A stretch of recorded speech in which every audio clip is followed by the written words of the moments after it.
Hello and welcome to the Monster Guitars Workshop. I am your host as always, Glenn, and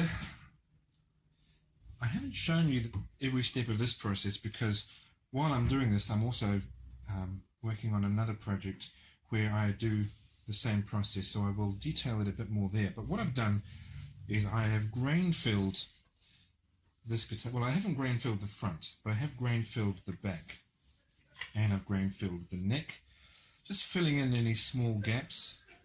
And there were some small scratches and indentations on the back, and I was quite happy to leave those there and grain fill them. They look grey here, they will look black when this is done, and I think that can actually produce quite a nice look. Look black under the finish that I'm going to use, because it is meant to look a little bit on the rustic side. Not too, I mean, I'm not one of these people, not saying there are any, who realise that they've done a really messy job and then call it relict or distressed. But it is meant to look somewhat rustic. I can just see some small undesirable scratches here that I will just scrape out, because what I'm doing now is I'm just getting this prepared into its final stage just before putting the finish on.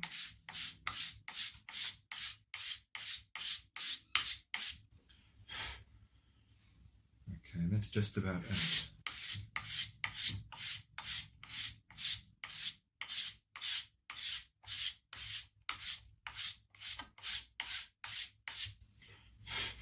Doesn't need to be perfect due to the nature of this guitar and the intended appearance, but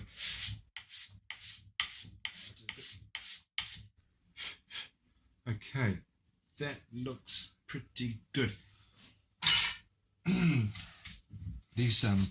The tongue and groove rosewood is a little bit forgiving as well, because it does have an open pore.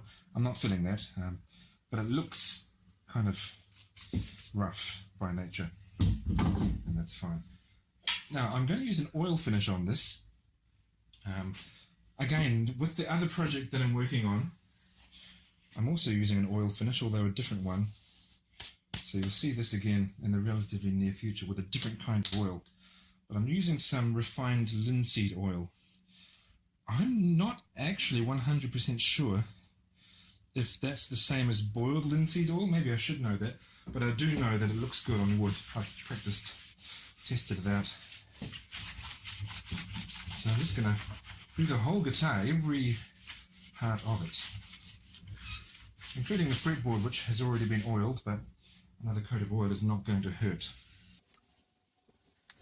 Now, a little bit of oil may pool in that cross design. I'll clean that out with a cotton tip.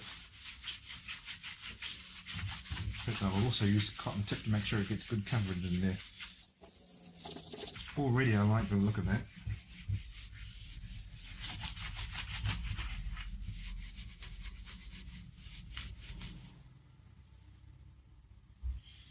I could even just apply that to the wood.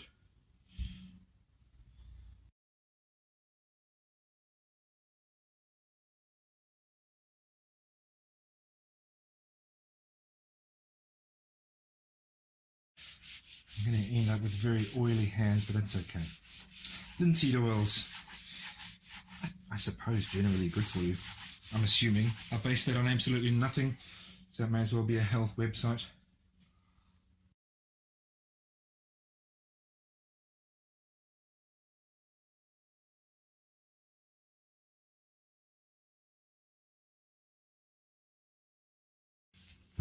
It's not absorbing super well on the fretboard like it is on the wood generally, because the fretboard has already been oiled, so it'll take a bit more time to start absorbing.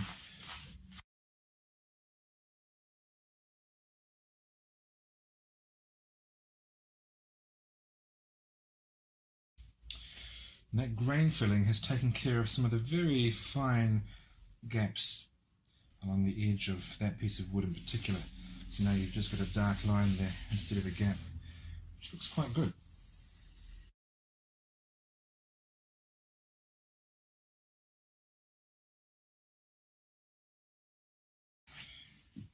Okay, looking good. I will just leave that to soak in and dry up a little. Come back shortly and see how we're doing.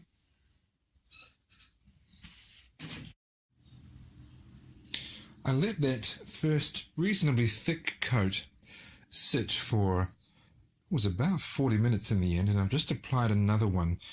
I am inclined to think that might be sufficient. I'll decide once this one is dried, well, pretty much dried. I'll wipe off all the excess and then I'll decide if I want to do more. Now that the oil finish is on this guitar, I guess it's time to assemble, which is always exciting, apart from the wiring, which I hate, but it has to be done. So I'll get the assembly done and then show you the result. The pickup is a Warman quadbucker called the Dominator. It's, if I can get that wired up the way that I think I can, I'll download the instructions, then there are some pretty cool options there. I will explain that once it's all done. Also, I think I'll probably have to put some foam or something behind that pickup. It does move a bit, which is not ideal.